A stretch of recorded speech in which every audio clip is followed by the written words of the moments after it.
entra o Tantra aí? Tá, é legal. Ele justamente está ligado a técnicas de elevar a Kundalini. E aqui o Tantra é uma coisa muito legal da gente conversar e esclarecer, porque existe o famoso Tantra da mão direita e o Tantra da mão esquerda. Pra tirar aquela visão Isso. bagunçada do Tantra. Hoje você fala Tantra aqui no Ocidente, já pensa logo no sexo, uma massagem. Tântrica.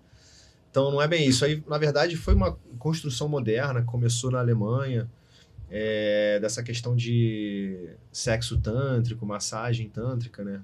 E veio se desenvolvendo por aqui. Mas o Tantra, ele tem uma origem budista, tá?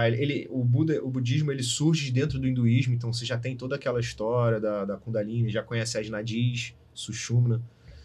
Então o Tantra, ele nasce dentro do budismo, que é de dentro dessa cultura, né? E o Tantra, ele vai te ensinar justamente a você utilizar essas polaridades dos nadis de Ida e Pingala, positivo e negativo, a você unir essas duas polaridades dentro do seu próprio corpo, cada ser humano, seja homem ou mulher, dentro do seu próprio corpo, unir essas polaridades e despertar a Kundalini na medula, no Sushumna, que é o central, que está no meio do Ida e Pingala. Então, ele fala dessa união, como você tem que unir o positivo e o negativo dentro dessa fisiologia e despertar a Kundalini. Então, é uma coisa feita em meditação, isoladamente, sozinho. Só que isso é o Tantra ficou conhecido agora como Tantra da mão direita.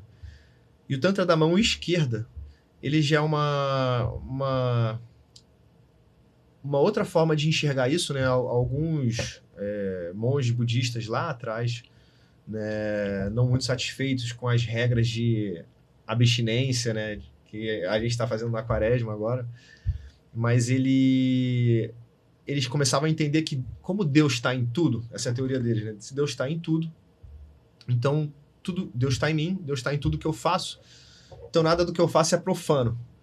Essa foi a ideia que surgiu deles. Contanto que eu não fique apegado ou viciado em alguma coisa. Então eles começam a trazer que o Tantra não deve ser só interno, mas também externo nas cerimônias. Então eles vêm com a ideia do Maituna. Maituna é aquela posição onde o homem está sentado, né, com o falo ereto, e a mulher vem, senta por cima, eles dois de pernas cruzadas, assim, abraçados, e eles entendem que ali você vai estar despertando essa energia, né, essa Kundalini. Então através de ato sexual, mas é um ato sexual consciente, iniciático, focado, digamos assim, também, né? Uma né? cerimônia sexual, não um ato sexual, seria uma cerimônia, né? E esse foi o Tantra da mão esquerda, porque a cerimônia começa com a mulher sentada dando a mão para a mão esquerda do homem, um do lado a lado, começa a cerimônia assim, né? Então, daí veio o Tantra da mão esquerda e Tantra da mão direita, né? E não querendo entrar em julgamentos nem nada, mas você vê os mestres, né, o escrito dos mestres, inclusive dos mestres de Blavatsky, né, da teosofia, eles eram tantristas, da mão direita. E eles falam para se tomar muito cuidado com esse caminho da mão esquerda, porque ele é facilmente desvirtuado, né? Ele parece ser um lembrete de tornar místico e consciente uma relação com o nosso corpo físico, né?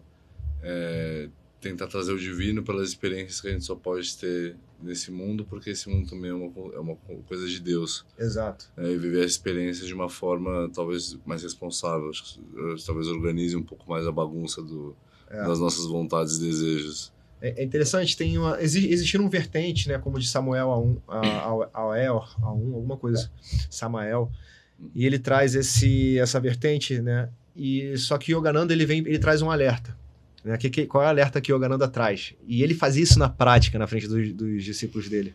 Ele falava o seguinte: o despertar da Kundalini, você usa toda a energia, toda a sua energia dos seus sentidos, dos seus músculos, dos seus órgãos, todas elas vêm para a base da coluna e ascendem pela medula.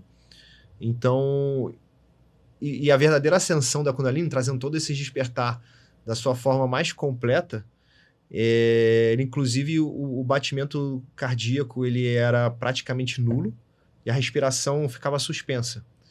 Então, nessa que os discípulos achavam que ele tinha morrido, né? Os discípulos americanos nunca tinham visto isso. O indiano já está mais acostumado em ver um yogi assim, nesse estado suspenso, né? Vital. Porque a energia está subindo toda ali dentro, na Kundalini. E o corpo não está tendo gastos, né? As células não estão funcionando sem parar, não estão tendo gás carbônico, então não está tendo que o sangue pegar o gás carbônico, trazer para o pulmão, levar oxigênio para as células. Está tudo em estado suspenso. Por isso a respiração pode ficar suspensa. E ele traz essa atenção. Ele fala, quando você está fazendo essa magia sexual, né? Você está despertando outras forças, porque a Kundalini, ela não tem como estar sendo despertada de forma genuína, porque sua energia, os seus sentidos estão divididos, porque ele está lá no órgão sexual, está lá no tato, né? Na visão que você está vendo a outra pessoa. Então você tem uma parcela de energia distribuída e uma outra aqui. E ele diz que o despertar genuíno da Kundalini, não existe nada aqui, tá tudo na Kundalini. Por isso ele tem que ser a pessoa sozinha em meditação. No eu, né?